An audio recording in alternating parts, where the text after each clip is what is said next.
Masechet Yevamot, Daf Yudbet 12, nous commençons à la première des grandes lignes de Daf Yudalef Amudbet. Amar Rabbi Chia bar Abba. La Gemara continue dans le sujet de la Sugia précédente, ce que nous avons étudié dans le Daf précédent, le din de Marzir Girushato. La Torah a interdit à un homme, s'il divorce sa femme, de la reprendre si entre-temps sa femme s'est remariée. C'est vrai que nous avons vu une marloquette entre Rabbi Yossé ben Kiper et les Chachamim. Si sa divorcée ne s'est pas remariée, n'est pas passée sous la choupa, mais elle a juste reçu des kiddushin, est-ce qu'elle est interdite au premier ou pas? C'est-à-dire, est-ce qu'elle n'est interdite que lorsqu'elle a eu une relation avec un autre homme, ou bien, même s'il n'y a pas eu de relation, juste un kiddushin la rend interdite au premier mari. On parle bien sûr dans le cas où le deuxième mari va la divorcer, ou si le deuxième mari est mort. Et la Gemara avait posé une question concernant la rivale de cette femme, c'est-à-dire un homme qui transgresse, qui reprend sa divorcée. Il a une deuxième femme, cet homme meurt, et les deux femmes sont maintenant concernées. On se pose la question à propos du hiboum. La Gemara avait posé la question à propos de la rivale. Quel était le din de la rivale de cette femme? Est-ce qu'elle a une obligation de yiboum ou pas? Est-ce qu'elle est appelée tmea? C'est-à-dire, puisque reprendre sa groucha c'est tmea, donc la tmea va dispenser aussi la rivale. Alors là, la Gemara reprend la question. Amar Rabbi Chia bar Abba, Rabbi Yochanan ba'e, Rabbi Yochanan a posé la question à Marzir Girushato Misheniset, celui qui reprend sa divorcée, une fois que sa divorcée s'était déjà remariée, Tsarata Ma'ou, sa rivale. Quel est le din de la rivale? Amarle Rabbi Ami lui a dit, Veti ba'elecha igufa, pourquoi tu poses la question sur la rivale? Tu devrais poser la question sur cette femme elle-même. Un homme reprend sa divorcée, il n'avait pas le droit, c'est une interdiction de la Torah. Il l'a malgré tout reprise, donc il lui a donné des kiddushin. Comme il n'y a pas de karet dans cette interdiction, donc le mariage est valable. Si lui il doit se séparer de cette femme, il doit maintenant la divorcer encore une fois. Si il meurt, est-ce que son frère doit faire yiboum ou pas? Donc on pose la question pour la rivale de cette femme. Mais pourquoi on ne pose pas la question pour cette femme elle-même? Il reprend sa divorcée, il meurt, est-ce que le frère doit faire yiboum ou pas? Excusez-moi, vous dites qu'il n'y a pas de carette. Oui, mais si c'est un lave, il n'y a pas d'interdiction non plus. Non. Il n'y a pas de karet dans cette interdiction. Ce n'est qu'un lave, qu'un commandement négatif de la Torah. Et donc, nous avons déjà vu que s'il n'y a qu'un lave, les kiddushin sont ofsin. C'est-à-dire lorsqu'il donne des kiddushin, le mariage est valable. Il doit lui maintenant donner un guet. Je sais, mais pourquoi le lave, c'est quand même une interdiction? Oui, mais c'est pas assez fort. C'est-à-dire lorsqu'il y a karet, c'est une souga ailleurs dans cette kiddushin, même... on reprendra aussi cette sougia dans l'Ibamot de Rabbi Akiva, où Rabbi Akiva est en marloquette avec les Chachamim, mais s'il n'y a qu'un lave, les kiddushin sont valables, donc il faut la divorcer. On a pris le cas d'un homme qui donne les kiddushin à sa sœur, le mariage n'est pas valable. Un Kohen qui donne les kiddushin à une divorcée, le mariage est valable, il ne peut pas vivre avec elle, mais il doit lui donner un guet. Alors la Gemara répond, Hi gufa lo kamevayele. Elle-même, la question ne se pose pas. Pourquoi? D'amrinan kalvachomer. On va dire qu'elle est interdite par une logique d'à plus forte raison. Ben motarla, à son premier mari qui lui était permis au début, elle était maintenant, Asura, elle est maintenant interdite, puisqu'elle s'est mariée entre-temps avec un autre homme. Ben Asura, au frère de son mari, qui était interdit depuis le début, l'Ocholshken, n'est-ce pas à plus forte raison que maintenant, elle restera interdite. Et donc, par ce kalvachomer, on déduit que un homme qui reprend sa divorcée, s'il meurt, son frère ne pourra pas faire yiboum. Quel est le din de la rivale de cette femme? Ça, c'est la question qu'on pose. Est-ce que le kalvachomer est tellement fort et qu'on va dire de la même manière que le kalvachomer dispense, il interdit cette femme ou yiboum, donc il interdira aussi la rivale, ou peut-être pas. Et l'Agma nous dit que Rav Nachman bar Yitzhak matneachi, lui Rav Nachman bar Yitzhak rapportait ainsi l'enseignement que Rabbi Chia bar Abba a dit, Ba'e Rabbi Yochanan, que Rabbi Yochanan a posé la question à Marzir Girushato Misheniset Ma'ou. Dire d'après Rav Nachman bar Yitzhak, eh bien Rabbi Yochanan aurait posé la question sur la Grusha elle-même. Sur un homme qui reprend sa divorcée, quel est le din de cette divorcée si son premier mari meurt et que maintenant elle a la mitzvah de Yiboum. Et là, Amar le Rabbi Ami lui dit, Vetiba elecha tsarata, pourquoi tu ne poses pas la question sur la rivale? C'est-à-dire, d'après la première version, la question était sur la rivale. On dit, mais pourquoi tu ne poses pas la question sur la femme elle-même? Il a dit, la femme, la question ne se pose pas. La question, c'est sur la rivale. D'après cette deuxième version, Rabbi Yochanan aurait posé la question sur sa divorcée même. Et on lui dit, mais pourquoi tu ne poses pas la question sur la rivale? Et il répond, la rivale, la question ne se pose pas. Pourquoi? Tsarata lo kameva, il est de l'alim kalvachomer mitre tsara. La question ne se pose pas puisque le kalvachomer n'est pas aussi fort pour repousser la rivale. Et là, kemvaile hi gufa. La question qui se pose, c'est elle-même.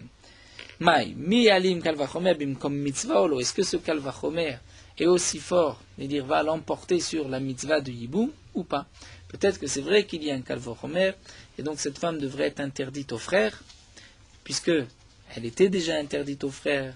Si déjà pour le mari à qui elle était permise, maintenant elle est interdite. Donc pour le frère à qui elle était interdite, qu'elle va remettre maintenant elle reste interdite. C'est vrai, mais peut-être qu'étant donné qu'il y a la mitzvah du Yiboum, il faudrait faire le Yiboum. Donc c'est là la question de Rabbi Yochanan d'après cette version. À Marley, il lui a dit, Tani toi, nous avons enseigné. On a une preuve. Une preuve d'une Mishnah rapportée plus loin d'Af Mem Dalet. Et tout ce morceau de Gemara, nous le reprenons, nous l'avions déjà vu, 22 Daf Yudalef Amud Bet. Et la Gemara donc va apporter une preuve, et Rashi nous dit, sur les deux léchonotes, sur les deux questions. Sur elle et sur la rivale. C'est marqué un homme a deux femmes, à qui, un homme qui avait deux femmes qui meurent. Ces deux femmes se présentent aux frères pour la mitzvah du Yiboum. Une est kshera et l'autre est psoula. Une est permise, on va dire, l'autre est psoula interdite. Imaya choletzi veut faire chalitza choletzi psoula. Alors il a qu'à faire chalitza à celle qui est de toute manière interdite. Imaya meyabem, s'il veut faire Yiboum, yabem le kshera. Qu'il fasse Yiboum à la kshera. Que signifie kshera, que signifie psoula? Maï kshera, maï psoula. Il est ma kshera, kshera le alma, psoula, psoula le alma. Si elle est kashère au monde, ou pasoul au monde, c'est-à-dire, c'est une divorcée par exemple, donc elle est interdite au Kohanim, et l'autre n'est pas divorcée, elle est permise au Kohanim, alors on va te conseiller de faire la khalitza avec la psoula et le yiboum avec la kshera. Pourquoi? Kevan de l'edide chazier, puisque pour lui, les deux sont permises. Maïnaf kalemina. Pourquoi faire une différence, donner la khalitza à une femme plutôt qu'à l'autre? Et la lave, donc tu es obligé de dire que ce qui est marqué kshera et psoula, c'est kshera, kshera l'est. C'est-à-dire elle est kshera pour lui ou psoula l'est pour lui. Comment on peut trouver un cas où une femme n'est kshera que pour lui et pas pour les autres? Si c'est dans le cas où lui est Kohen et que le monde, on dit par rapport au monde qui n'est pas Kohen, ça y a pas de chidouche, la Mishnah n'a pas besoin de nous le dire, c'est évident. Donc on est obligé de trouver un cas particulier où l'interdiction n'est que pour lui et uniquement pour lui. C'est quoi? C'est Marzer Gerushato. C'est-à-dire son frère avait repris sa divorcée, son frère est mort et laisse deux femmes. Donc il y a une divorcée qui lui est interdite à lui. Pourquoi elle lui est interdite? Nous avons vu le Kalvachomer plus haut. Le Kalvachomer, parce qu'elle y était déjà avant interdite, Kalvachomer maintenant elle est interdite. Et donc on voit qu'un homme a devant lui les deux femmes de son frère. Une est la divorcée que son frère a reprise. Et la deuxième, c'est une kshera. Et donc on dit que imaya meyabem le kshera. S'il doit faire yiboum, il fait yiboum à la kshera, c'est-à-dire à la rivale. Et donc tu vois que la groucha elle-même, il ne peut pas faire yiboum, mais à la rivale, il peut faire yiboum. Donc on peut répondre à notre question. Elle-même reste interdite, la rivale est kshera. Là, je me réponds l'eau. Ce qui est marqué kshera, c'est kshera le alma. Et psoula, c'est le alma. C'est-à-dire c'est pas pour lui, c'est pour le monde. Une est effectivement déjà une divorcée ou une chaloutza, et l'autre ne l'est pas. Et donc, le Tana de la Mishnah ne nous parle pas d'un cas où un homme a repris sa divorcée. On parle d'un homme qui meurt et qui laisse deux femmes. Une était déjà divorcée ou déjà chaloutza d'un premier mariage. Et la seconde est une femme qui n'est pas chaloutza ni gerusha. Et tu te poses la question de Kamarta, Kevan Dechazé, puisque pour lui les deux sont permises. Alors, Maïnaf Kalemina, pourquoi faire une différence et dire tu prendras la chalitza celle-ci ou yiboum celle-ci? La réponse est simple, Mishum de Rav Yosef, comme l'enseignement de Rav Yosef que nous avons vu, c'est-à-dire puisque de toutes les manières une des deux est déjà chaloutza ou déjà grusha, elle est interdite à un Kohen, pourquoi tu vas maintenant par ton acte de chalitza rendre une deuxième femme interdite à un Kohen? Laisse-la cette deuxième permise à un Kohen et fais la chalitza à celle qui est de toutes les manières interdite, comme nous l'a dit Rav Yosef, puisque Rav Yosef a dit, Kan Shana Rebi, ici Rebi dans cette Mishnah nous enseignait, Lo Yishfor Adam Meboro Vachim Tzkim Lahem. Ne jette pas les eaux de ton puits si d'autres en ont besoin. C'est-à-dire, si quelqu'un en a besoin, ne fais pas de gaspillage. Donc là aussi, il y a une femme qui est Kshira, une autre qui est déjà Chalutza. Tu veux faire Chalitza, fais à celle qui est de toutes les manières interdite à un Kohen. Donc nous n'avons pas de preuve de là. Tashma, l'Agma va chercher une autre preuve. C'est marqué à Marzir Gerushato Misheniset. Si un homme reprend sa divorcée, après que sa divorcée se soit remariée. Eh bien, la Braïta nous dit, nous l'avions déjà vu avant, Hiv et Tzarata Choletzet. Elle et sa rivale, dans le cas où Réhouven a repris la femme qu'il avait déjà divorcée, qui s'était remariée entre-temps, et que son mari a divorcé encore une fois le deuxième, ou le deuxième est mort. Le premier Réhouven la reprend, il meurt et il laisse deux femmes, celle-ci et une autre, c'est marqué, elle et sa rivale, Cholotzot, devra faire Khalitsa. Demande l'Agma quoi? Deux femmes ont l'obligation de faire Khalitsa. Nous savons qu'il n'y en a qu'une seule qui fait Khalitsa. Hiv et Tzarata Salgedata. Et Laïma, comment tu vas lire? Oh, Yot Tzarata. Dire ou une, ou l'autre, ou elle-même la Tzara, ou elle-même, ou la rivale pourra faire la Khalitsa. Donc tu vois que les deux doivent faire Khalitsa. La Gerusha doit faire Khalitsa, et la Tzara doit faire aussi Khalitsa. Donc on pourrait répondre à la question qui a été posée par Rabbi Yochanan. Et l'Agman dit, mais n'est-ce pas que de toute manière tu dois arranger la Braïta? C'était marqué Hiv et Tzarata, et tu vois que tu ne peux pas l'expliquer, elle et sa rivale. Donc tu vas dire Hi o Tzarata. Alors si déjà tu changes, tu peux changer ainsi et lire Hi choletzet, met Tzarata o choletzet o mitya bemet. Elle effectivement doit faire Khalitsa parce que son frère a repris sa divorcée. Mais la rivale, peut-être qu'elle pourra faire même Yiboum. Et donc nous n'avons pas apporté de preuve à notre question. D'une certaine manière, la Gemara n'a pas vraiment répondu au problème qui avait été posé. On reste dans le doute. Un homme reprend sa divorcée. Une fois que sa divorcée, après qu'elle s'était déjà remariée, la Torah lui avait interdit de la reprendre. Il la reprend, il transgresse une interdiction de la Torah. Il meurt et il avait une deuxième femme. On ne pourra pas faire Yiboum sur la divorcée, mais est-ce que sur la rivale, on pourra faire Yiboum ou Khalitsa? Donc, la Gemara n'a pas pu répondre à cette question. Nous avons juste vu qu'effectivement, elle-même, elle ne pourra pas faire Yiboum, il devra faire Khalitsa. La Gemara continue avec un autre sujet. Amar Avli bar Mamal, Amar Marugba, Amar Shmuel. Tsarat Memaenet Asura. Encore un cas particulier, le din de Mioun.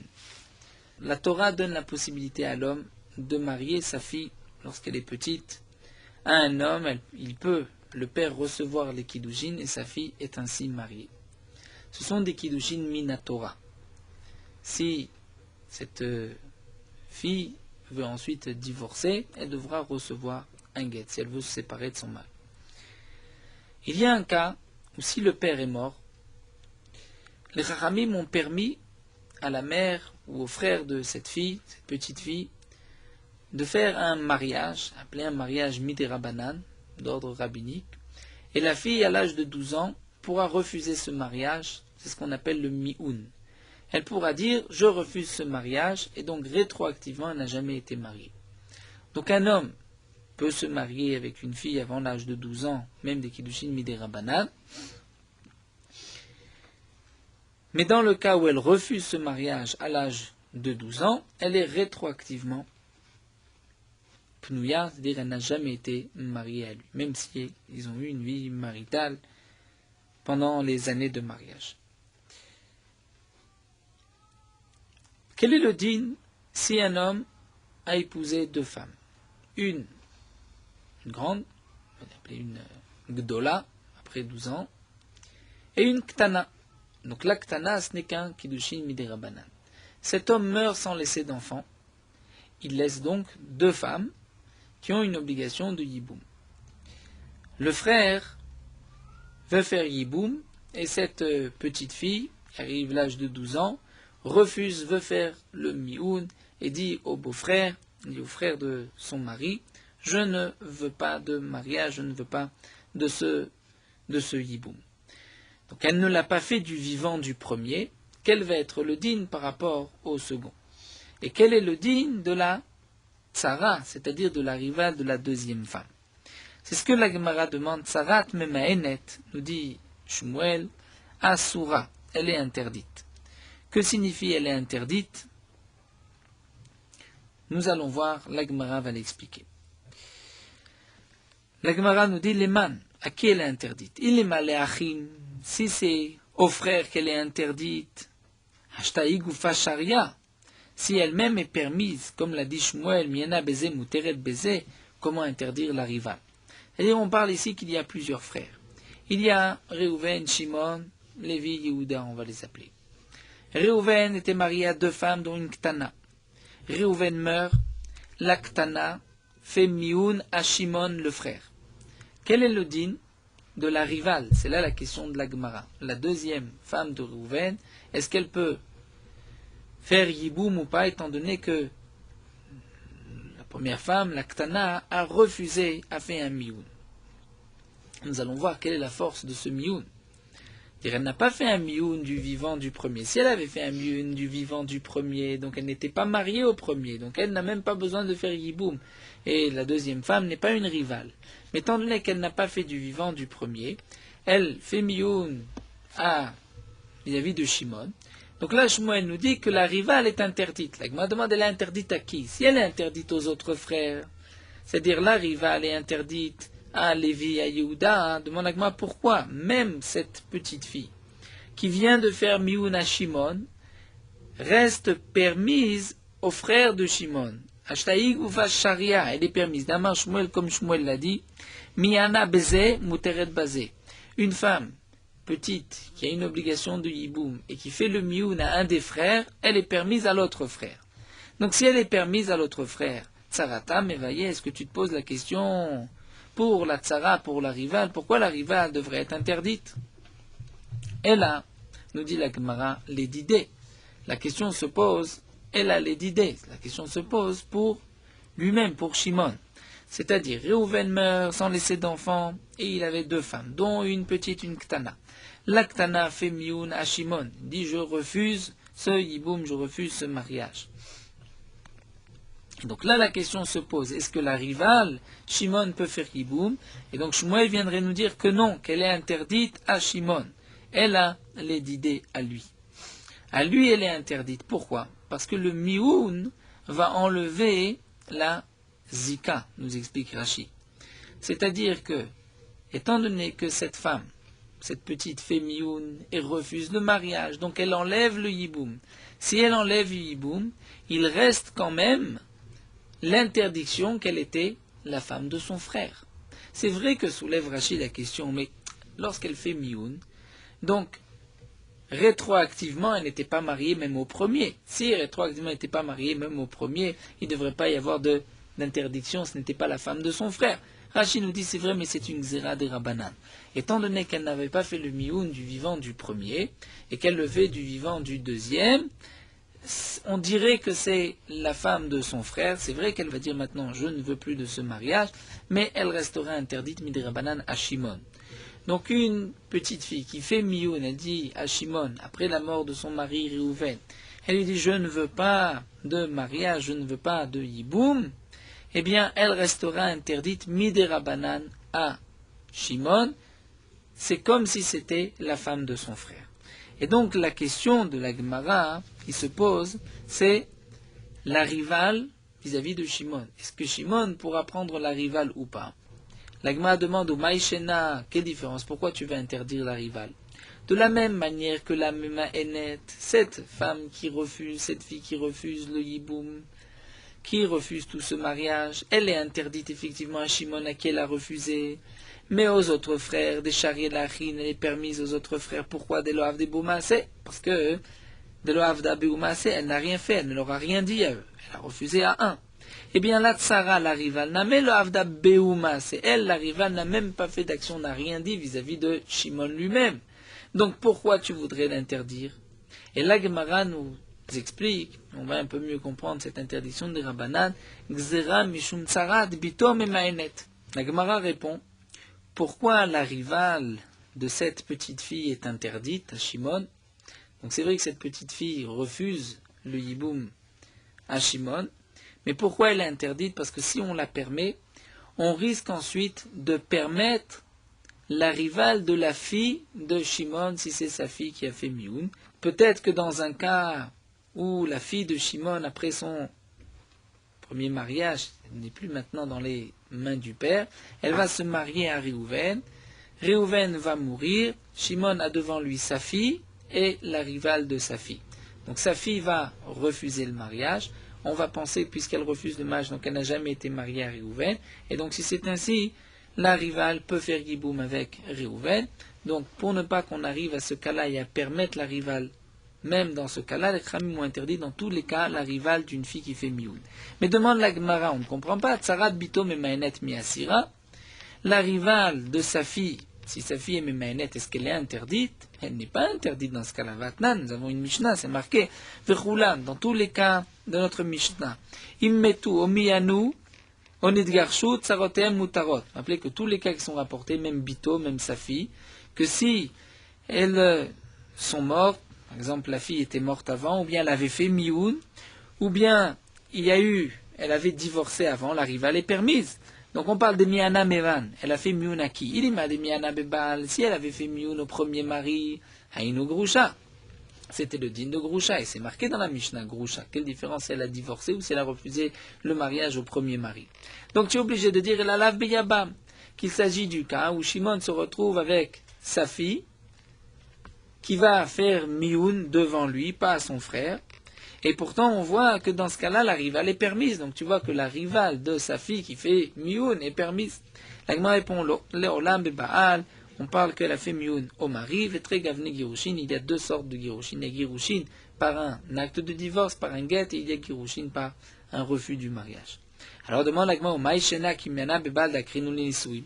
Quelle différence si elle, cette petite fille, donc la fille de Shimon qui s'est mariée avec Réhouven, refuse le mariage à Réhouven, on dit que maintenant Shimon peut prendre la rivale. Pourquoi? Parce que sa fille n'a jamais été mariée à son frère.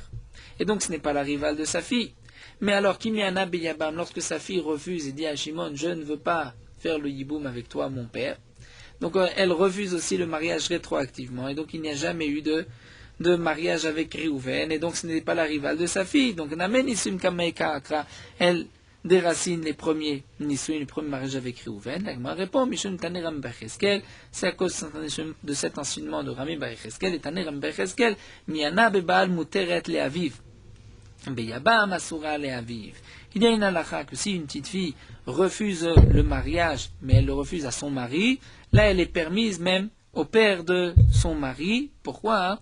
Parce que ce n'était pas son beau-père, puisqu'elle a refusé le mariage rétroactivement. Mais Beyabam, si elle le dit, oh, Yabam, Asura, Leaviv, elle reste interdite à son beau-père. Pourquoi, nous explique Raji?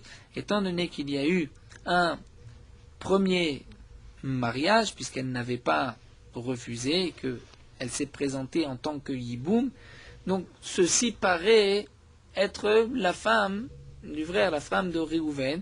Donc le grand-père ne pourra pas la prendre même si elle refuse ensuite le Yiboum. Pourquoi? Puisque c'est vrai qu'il n'y a pas eu de mariage. Elle va annuler rétroactivement le mariage. Mais ça paraît être un mariage étant donné qu'elle se présente maintenant au Yiboum puisqu'elle n'avait pas refusé le mariage. Alma, donc on peut déduire de là, Mishat Nefila Nirit Kekalato, que dès qu'elle tombe avec la mitzvah du Yiboum, elle n'a pas encore refusé le mariage, son mari est mort, elle se présente au Yiboum, on la considère comme la belle-fille du grand-père, puisque là on parlait pour l'interdire au père. Donc Achiname ici aussi, Mishat Nefila Nirit Ketsarat Bito. Depuis le moment où elle est tombée, il y a le Yiboum, elle paraît être la rivale de sa fille.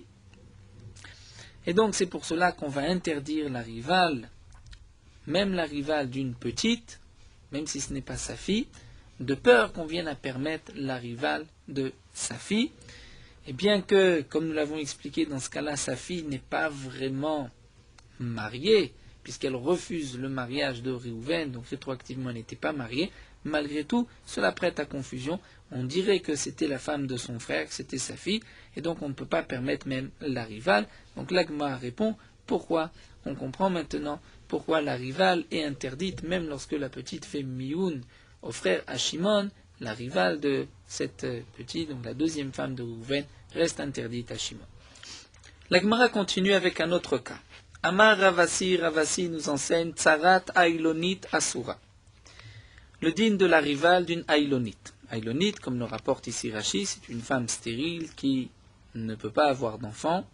La Gemara nous expliquera par la suite comment on sait qu'une femme est Ailonite et stérile. Rashi nous dit que Ailonite, ça vient de Aïl. Aïl, c'est-à-dire d'un bélier mâle. Donc elle ne peut pas avoir d'enfant. C'est une Ailonite.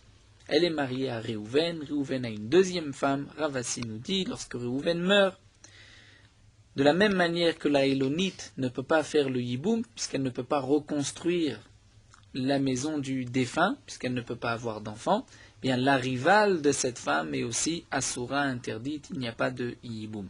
Shenema, comme c'est marqué dans le pasuk Vaya Bechor Asher Teled, la Torah nous dit à propos du yiboum, le premier-né qui naîtra du yiboum portera le nom du frère du défunt.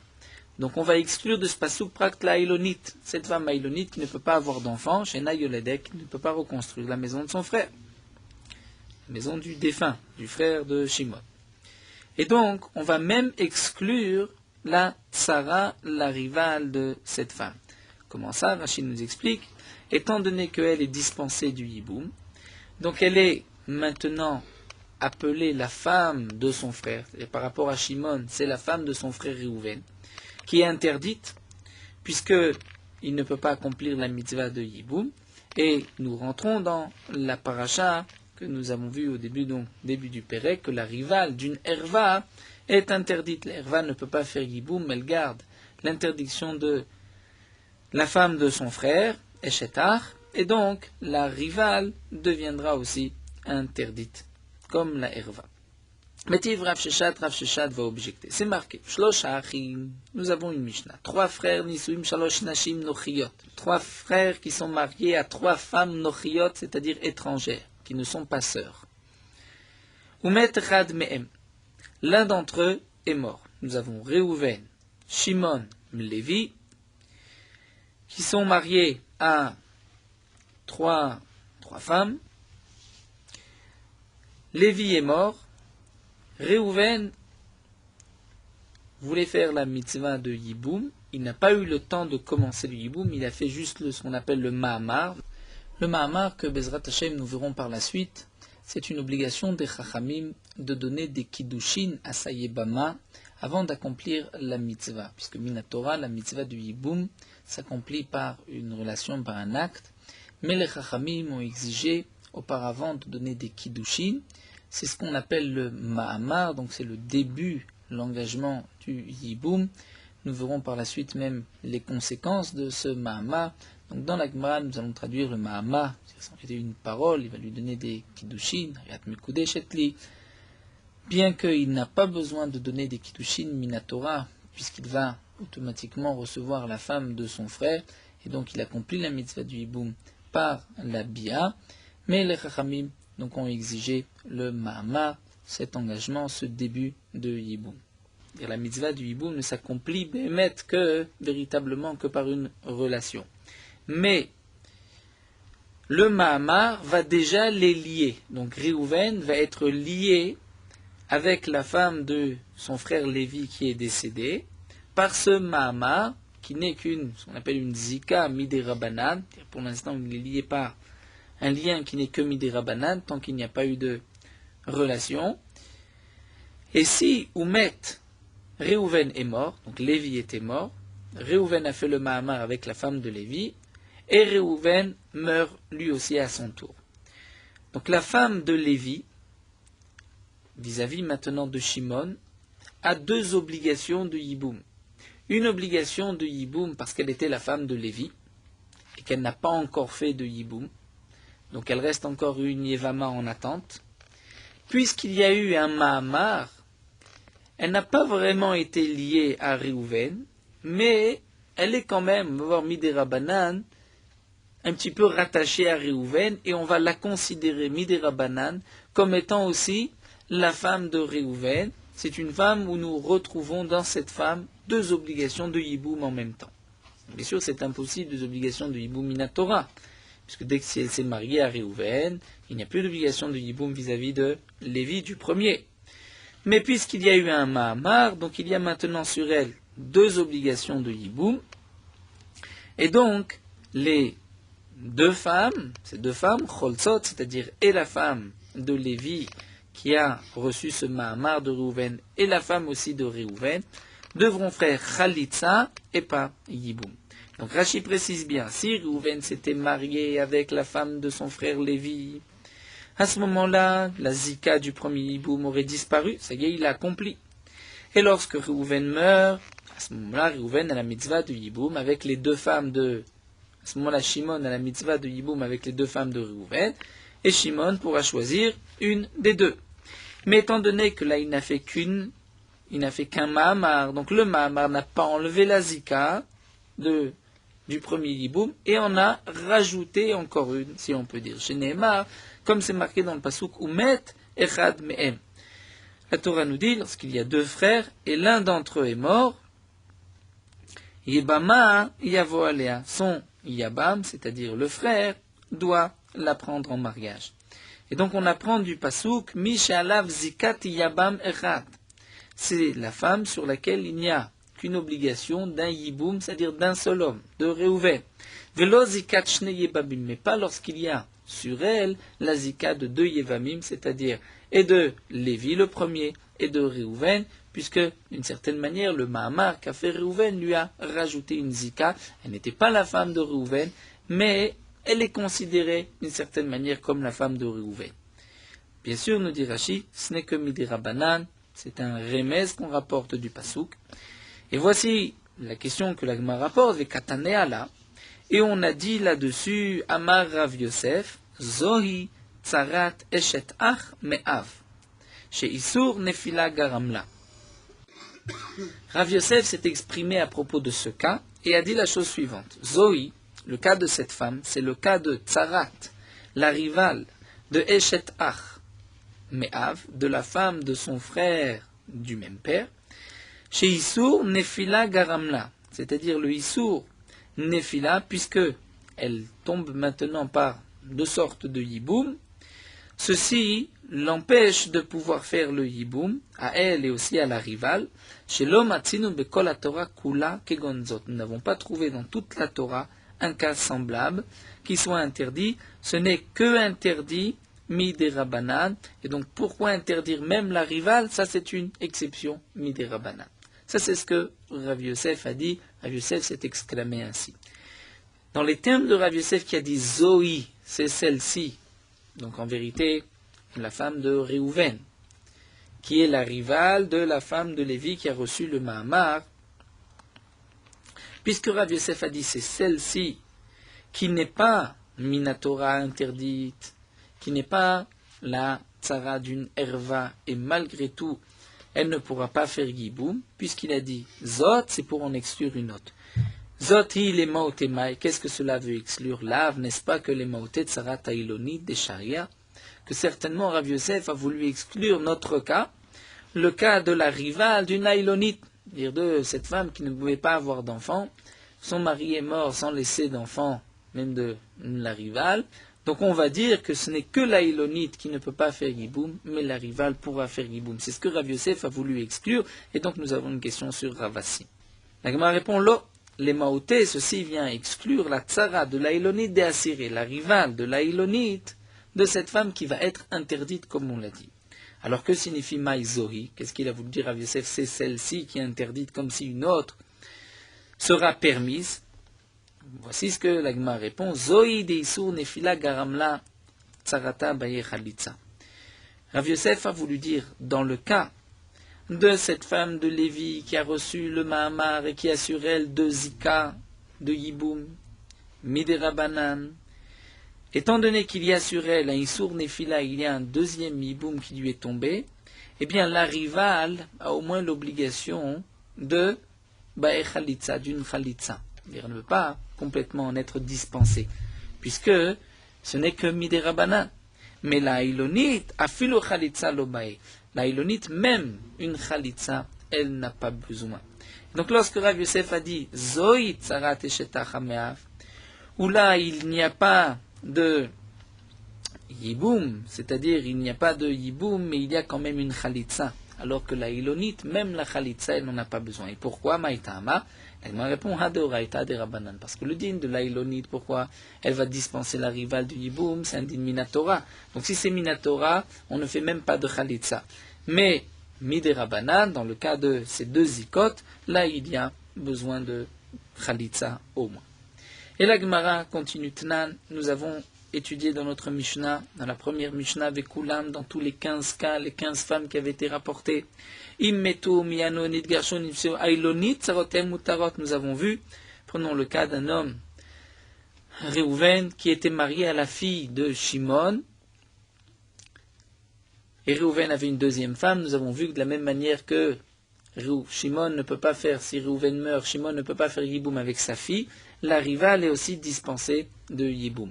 Et la Mishnah nous avait dit, dans le cas où Immetu, si sa fille, à Shimon, était morte, ou bien elle avait fait le mioun, ou bien elle avait divorcé, ou bien il s'avère qu'elle est aïlonite, eh bien dans ce cas-là, Tsarotem, les rivales sont permises. C'est ce qui avait été marqué dans la Mishnah, c'est ce que nous avons appris dans la Mishnah.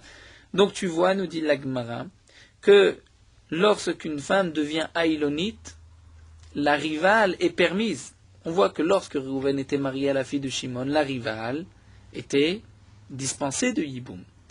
Mais s'il s'avère que la fille de Shimon est aïlonite, elle ne peut pas avoir d'enfant, à ce moment-là, la rivale, on voit qu'elle a une obligation de Yiboum. Donc, à plus forte raison, dans notre cas où ce n'est pas la fille de Shimon, mais il s'avère qu'elle est aïlonite, que la rivale doit faire Yiboum. Donc c'est une question sur Ravasi. La Gemara répond, Lo kashakan chez Kirba, kan chez le Kirba. Tout dépend si Réhouven, lorsqu'il s'est marié avec cette femme, il savait qu'elle était aïlonite ou pas. Dans le cas où il savait qu'elle était aïlonite, ça c'est le cas de Ravasi. Ravasi nous a dit un homme sait que sa femme est aïlonite, donc Réhouven, lorsqu'il a épousé cette femme aïlonite, ce n'est pas ce qu'on appelle un mekartaout. Il ne peut pas dire j'ai été trompé, je ne savais pas qu'elle était aïlonite et donc je veux annuler le mariage rétroactivement. Il savait qu'elle était aïlonite, donc quand il s'est marié, c'était en connaissance de cause, et donc il a accepté le mariage, il y a un véritable mariage. Puisqu'elle est maintenant aïlonite, eh bien, la Torah la dispense, comme nous avons vu à Chertelet, la rivale sera aussi dispensée du Yiboum, c'est le din de Ravasi. Le din de la Mishnah, Imnim Tseu aïlonite, c'est que Réhouven ne savait pas qu'elle était aïlonite, donc il s'avère par la suite qu'elle était aïlonite, donc c'est ce qu'on appelle un mekartaout, c'est une erreur. Réhouven n'aurait jamais contracté un tel mariage, donc elle n'a jamais été mariée à Réhouven, c'est pour cela que la rivale est permise, puisqu'elle n'a jamais été la rivale de la fille de Shimon. Et c'est ce que l'Agma répond, Kan shi kirban, kan shi le kirba, dai kaname, on peut même apporter une preuve des katane shinim tseu, dans la Mishnah c'est marqué shinim tseu. C'est avéré qu'elle était aïlonite, velo katane shayu, non pas qu'elle était depuis le début, on ne le savait pas, shmamina. Et donc on répond à notre contradiction, on peut maintenir le din de Ravasi, donc la rivale d'une aïlonite est interdite. Mais Amar Rava vient nous dire, là nous allons conclure les derniers cas que nous avons étudiés dans les deux dapim précédents. Rava nous dit, il cheta tsarat aïlonite muteret. La halacha, c'est que la rivale de l'aïlonite est permise, contrairement à l'enseignement de Ravasi. Ve'afilu ikirba. Et même si Réhouven savait que sa femme était aïlonite, il avait une deuxième femme, Réhouven meurt, eh bien, Shimon peut faire Yiboum avec la rivale de la aïlonite. Il ne peut pas faire avec l'aïlonite puisqu'elle ne peut pas avoir d'enfant. Donc il ne va pas reconstruire la maison de son frère, mais il peut prendre la rivale. Plus encore, la filou tsarat bito aïlonite. Même si c'est la rivale de sa fille qui est aïlonite, c'est aussi permis de faire le Yiboum. Comme Rachid nous l'explique, lorsque la Torah interdit la tsarat erva, c'est seulement lorsqu'il y a une mitzvah de Yiboum. Et donc si sa fille avait une obligation de Yiboum, alors la rivale est dispensée de Yiboum. Mais si sa fille est aïlonite et qu'il n'y a même pas de Yiboum, même pas de possibilité de Yiboum, donc c'est comme si sa fille avait été mariée à un étranger, shelobim comme mitzvah, non pas à son frère, et lorsque l'étranger meurt, la rivale de sa fille n'est pas interdite comme nous l'avons vu. Alors reste à répondre, Vela de Katane Shimtsu, pourquoi dans la Mishnah c'est marqué, il s'est avéré que la fille était aïlonite, puisqu'on voit que là, même si on savait depuis le début qu'elle était aïlonite, la rivale est permise. Alors l'Agma répond effectivement, Tane Shayou, on va corriger la Mishnah, on va dire Shayou. Il ne faut pas être médaillé avec la Mishnah, dire chez Nimtsu, on dira même Shayou. Et là, la Gemara conclut qu'Ateravin Amar Rabbi Yochanan, Achat Sarat Memaenet, aussi bien la rivale d'une fille qui a fait Mioun, c'était les dînes de Shmuel, la rivale d'une fille qui a fait Mioun. Donc on avait vu, Réhouven était marié à 2 femmes, dont une petite, une orpheline, qui a la possibilité à l'âge de 12 ans de refuser le mariage.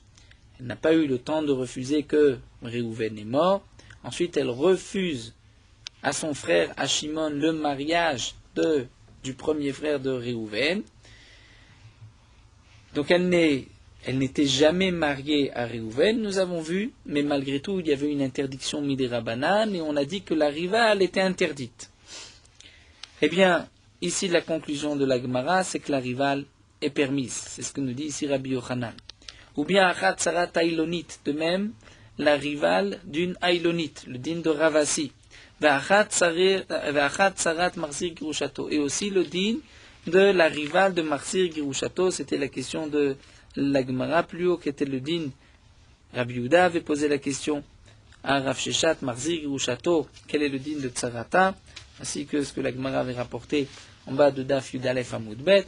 Donc ces 3 cas que nous discutons dans ces derniers dapim, eh bien la conclusion c'est que Kulan Mutarot, dans tous les cas, les rivales sont permises.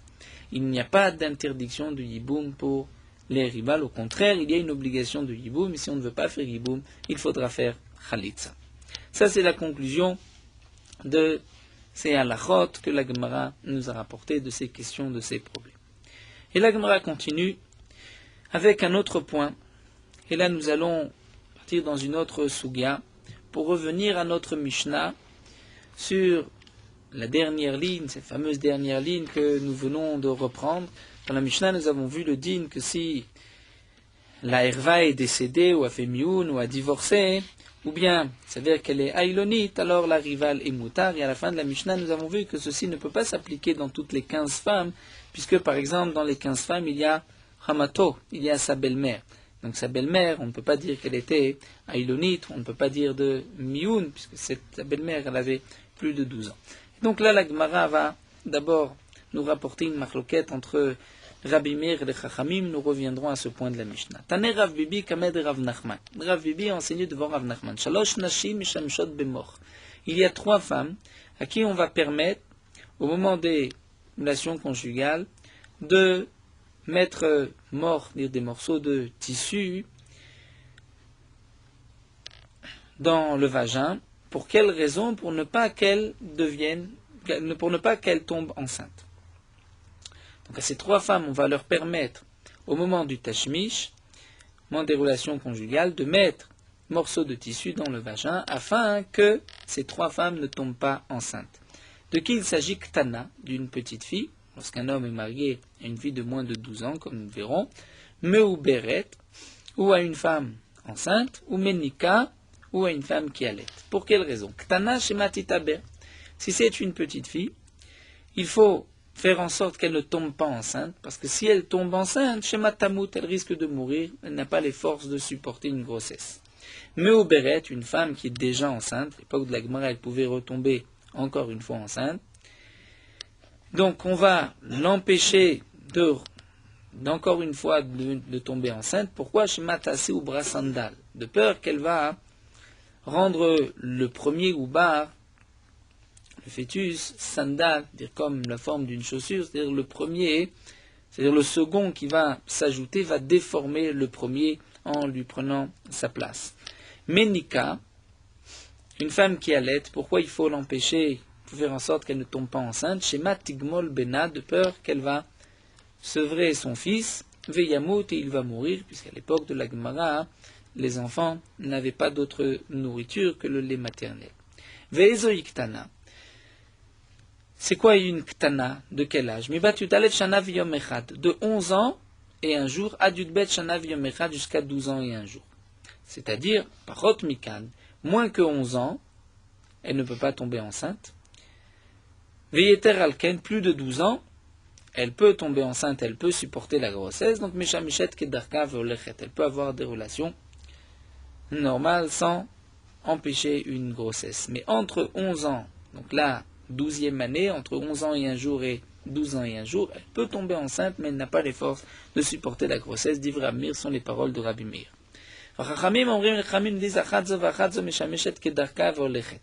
Les Chachamim pensent que dans les trois cas, on laissera à ces trois femmes avoir des relations kedarka, normales, sans empêcher une grossesse, ou minashamayim yirachamu, et du ciel yirachamu. Et le ciel aura pitié, Akadosh Baruch Hu fera en sorte qu'elle ne tombe pas enceinte. Mishum sheneema, comme c'est marqué dans le pasuk, shomer petaim Hashem. Hashem garde les gens simples, les gens qui ne se posent pas trop de questions. Akadosh Baruch Hu est là pour les garder. Et donc, ce n'est pas la peine d'essayer d'empêcher une grossesse par soi-même. Akadosh Baruch Hu est là pour diriger le monde. En tout cas, nous dit la Gemara, puisque dans les paroles de Rabbi Meir, nous voyons qu'une fille entre 11 ans et 12 ans risque de tomber enceinte et risque de mourir. Donc on voit Mirlal di Kaktana de Beambre Velometa. Donc on voit qu'il peut y avoir une petite fille de l'âge de 11 ans qui peut tomber enceinte mais qui ne va pas mourir. C'est un risque. Mais c'est possible, dans la Metsiout, qu'elle tombe enceinte et qu'elle ne meure pas. Si c'est ainsi, Imken Matsinu Chamoto Memaenet, on peut trouver un cas où sa belle-mère va faire le mioun. Puisque dans la Mishnah, comme l'Agma nous le rapporte, nous avons vu que la belle-mère ne peut pas faire mioun. Puisque si c'est sa belle-mère, elle a plus de 12 ans. Eh bien non, nous dit l'Agmara. Donc on peut prendre un exemple où nous allons, un exemple de David, qui s'est marié avec une fille de moins de 12 ans. Il a eu de ce mariage une petite fille à l'âge de... Sa femme avait 11 ans. Donc 11 ans, elle peut tomber enceinte, et elle peut ne pas mourir. Shimon a donné des kiddushin à cette fille. Donc c'est maintenant la femme de Shimon, cette petite fille d'un an, de moins d'un an. C'est possible, un homme peut donner des kiddushin. On ne cherche pas, bien sûr, pourquoi il va se marier avec une petite fille de moins de... Non, ouais. Dans le cas théorique, la Torah donne la possibilité à un homme, en donnant les kiddushin au père de cette fille, de se marier avec une fille dès la naissance. Donc Shimon est marié avec cette fille. David meurt ou divorce, et cette femme de 11 ans et demi se marie avec Réhouven. Réhouven meurt sans laisser d'enfant. Mais il avait une deuxième femme. Quel va être le din vis-à-vis de Shimon? Il a maintenant sa belle-mère qui vient en Yiboum, puisque Shimon s'est marié avec la fille de cette femme. Et sa belle-mère, nous avons vu que c'est une Herva, donc elle va le dispenser du Yiboum, et elle va dispenser aussi la Riva, la deuxième femme de Réhouven du Yiboum. Dans le cas, nous dit la Mishnah, où elle refuserait le mariage avant que son mari ne meure, eh bien il n'y a plus d'interdiction pour la rivale. Mais l'Agma nous a dit, pour la belle-mère, c'est impossible que la belle-mère refuse un mariage. Eh bien si, nous dit l'Agma, voici, nous avons un cas où la belle-mère peut refuser un mariage, puisque la belle-mère de Shimon a moins de 12 ans. Donc imaginons le cas où elle refuse le mariage à Réhouven avant la mort de Réhouven. Donc maintenant, lorsque Réhouven meurt, Shimon peut prendre la rivale de sa belle-mère. Et pourquoi, nous dit l'Agma avec Nan, pourtant dans notre Mishnah, nous avons vu tu ne peux pas dire à propos de la belle-mère, la mère de sa belle-mère, ou la mère de son beau-père, chez Nimtsua Ilonite, il s'avère qu'elle soit Ilonite, ça on comprend, parce que si elle est Ilonite, elle n'a pas pu avoir d'enfant, donc ça ne peut pas être sa belle-mère. Oshimianou, le cas de Mioun, nous dit la Mishnah, on ne peut pas l'imaginer, pourquoi? Parce que sa belle-mère a obligatoirement plus de 12 ans. Elle peut avoir moins de 12 ans et avoir fait le Yiboum. C'est vrai que la mère de sa belle-mère, elle ne peut pas avoir moins de 12 ans, mais sa belle-mère peut avoir moins de 12 ans dans ce cas-là. Donc pourquoi dans la Mishnah c'est marqué, on ne peut pas imaginer le cas où la belle-mère va faire mioun? Nous avons un cas. Alors l'Agma répond, effectivement, on reprend Ima, dans les paroles de Rabbi Meir, on ne va pas dire que de peur qu'elle va tomber enceinte et de peur qu'elle va mourir, comme si on pourrait croire qu'elle peut tomber enceinte et ne pas mourir, mais Ima Shema Titaber Vetamut.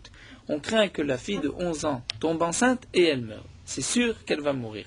D'Amar Rabba Bar Livae, comme Rabba Bar Livae a dit, Gvul Yeshla, il y a une limite, Kodem Azmanazé, avant l'âge de 11 ans, Ena Metaberet Kolikar, elle ne peut pas tomber enceinte. Toch Azmanazé, entre 11 et 12 ans, Himeta Veubramet, si elle tombe enceinte, elle va mourir et le fœtus va aussi mourir puisqu'elle ne peut pas supporter la grossesse. La Charzmanazé, après l'âge de 12 ans, Hichaya Veubrachai, elle peut vivre et le petit, son bébé, vivra aussi. Donc on a répondu à la question que la Gemara a posée. On est obligé de dire qu'à l'âge de 11 ans, si une fille tombe enceinte, elle va mourir obligatoirement. Et il demande la Gemara, mais pourtant va Tane Rabba Bar Shmuel a dit,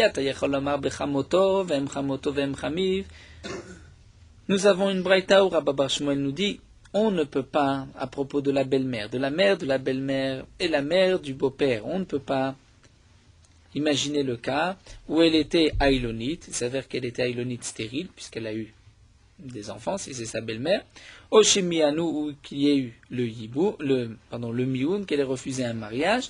Pourquoi rajoute Rabba Bar Shmuel dans la Braïta, Shegvar Yaladou? Parce qu'ils ont déjà eu des enfants. Rabba Bar Shmuel nous donne la raison pourquoi on ne peut pas imaginer à propos de la belle-mère le mioun, parce qu'elle a déjà eu un enfant, puisque c'est sa belle-mère. Pourquoi Rabba Bar Shmuel n'a pas dit on ne peut pas imaginer le mioun parce qu'elle a déjà 12 ans? Ce n'est pas ce qu'il a dit parce qu'elle a déjà 12 ans. D'après notre conclusion, pourquoi on ne peut pas imaginer le mioun parce qu'elle a déjà 12 ans? On voit que Rabba Bar Shmuel a dit Shekvar Yaladou parce qu'elle a eu un enfant. Donc on voit que même avant l'âge de 12 ans, mais étant donné qu'il y a eu un enfant, c'est pour cela qu'on ne peut pas imaginer le mioun. Alors la Gemara reprend et nous dit effectivement Ela leolam shematit aber. On reprend. Alors, entre l'âge de 11 ans et 12 ans, il y a un risque, de peur qu'elle tombe enceinte, Veshem Matamut, et peut-être qu'elle va mourir. Ce n'est pas sûr. Peut-être qu'elle ne va pas mourir. Alors, on a posé la question, si il y a une possibilité qu'une fille de 11 ans tombe enceinte et ait un enfant, donc on peut trouver le cas du mioun, même la belle-mère de Shimon. Comment ça? Donc, reprenons le cas rapidement. David était marié à une fille de moins de 12 ans, elle est tombée enceinte à 11 ans, elle a eu une fille avant 12 ans, Shimon s'est marié avec cette fille, il a donné des kiddushin à ce David, David a divorcé ou est mort, cette femme de 11 ans, donc avant l'âge de 12 ans, se marie avec Réhouven, Réhouven a une autre femme, Réhouven est donc marié à la belle-mère de son frère Shimon. Si Réhouven meurt avant le mioun, Shimon ne pourra pas faire le yiboum, puisque c'est sa belle-mère, et c'est aussi la rivale de sa belle-mère. Mais dans le cas où cette fille de 11 ans, donc avant l'âge de 12 ans, va faire le mioun à 12 ans, donc nous avons la possibilité de dire que dans ce cas-là, Shimon pourra faire le yiboum avec la rivale de sa belle-mère. Et donc pourquoi ce cas-là n'est pas marqué dans la Mishnah? Pourquoi on dit que la belle-mère, il ne peut pas y avoir de mioun? Alors la Gemara répond à Marav Safra parce que Banim Mariam Kesimanim. Si sa belle-mère a déjà eu un enfant, c'est-à-dire si avant l'âge de 12 ans elle a eu un enfant, les enfants c'est comme les simanim, c'est la preuve qu'elle a grandi, qu'elle est gdola. Pour qu'une jeune fille ou pour qu'un jeune garçon soit considéré gadol, grand par la Torah, il faut les simanim, c'est-à-dire 2 poils. Ces simanim, c'est la preuve qu'ils ont déjà eu leur bar mitzvah ou leur bat mitzvah. Une fille ne peut faire le mioun que jusqu'à l'âge de 12 ans. Pourquoi? Puisque à l'âge de 12 ans, elle a des simanim, elle a ses 2 poils. Après, elle ne peut plus faire mioun. C'est juste à ce moment-là. Et donc, nous dit la Gemara, étant donné qu'elle a eu un enfant bani, mariem que simanim. Les enfants, c'est déjà comme les simanim. Et donc, si elle a eu une fille, même si elle a maintenant moins de 12 ans, elle ne peut plus faire le mioun. Et donc, c'est pour cela que notre Mishnah nous a dit que la belle-mère, on ne peut pas imaginer un cas où la belle-mère va faire mioun. Veidamre, ou d'après une autre version, les banim adifé mais simanim. Les banim, c'est mieux encore que les simanim. Pourquoi c'est mieux que les simanim? Que signifie que c'est mieux que les simanim? Le Nafkamina, d'afilo les Rabbi Yehuda, même d'après Rabbi Yehuda de Hamar, Rabbi Yehuda a dit que une petite fille qui a été mariée, donc une orpheline qui a été mariée par son frère ou sa mère, a la possibilité de faire mioun, même une fois qu'elle a eu les simanim, les deux séharot, les deux poils. Nous dit Rabbi Yehuda, Atchiarbe Ashachor, jusqu'au moment où il y ait beaucoup de noir, c'est-à-dire qu'il y ait beaucoup de poils, c'est-à-dire elle a un peu plus grandi, et là dans ce cas-là elle ne peut plus faire mioun. Donc d'après Rabbi Yehuda, si on dit que banim harem kesimanim, les enfants c'est comme le signe de puberté, donc il n'y a, d'après Rabbi Yehuda, il y a encore la possibilité de faire mioun après. Mais si on explique que les banim c'est adifam et simanim, c'est mieux encore que les simanim, que ces signes de puberté, c'est-à-dire que ça correspond à tchiyarbe à shachor, c'est-à-dire qu'il y a beaucoup de noix, beaucoup de poils, et là elle ne peut plus faire mioun, même d'après Rabbi Yehuda. Mais en tout cas, nous avons répondu de toutes les manières qu'on ne peut pas imaginer le cas où la belle-mère fera mioun, puisque si c'est sa belle-mère, elle est déjà kesimanim, c'est-à-dire elle est déjà considérée comme grande, comme bat mitzvah, même si elle a moins de 12 ans, et elle ne pourra pas faire de mioun. Et la Gemara, donc on termine juste avec cette sugia, Rav Zvid Amar, en banim belo simanim. Rav Zvid nous dit que non.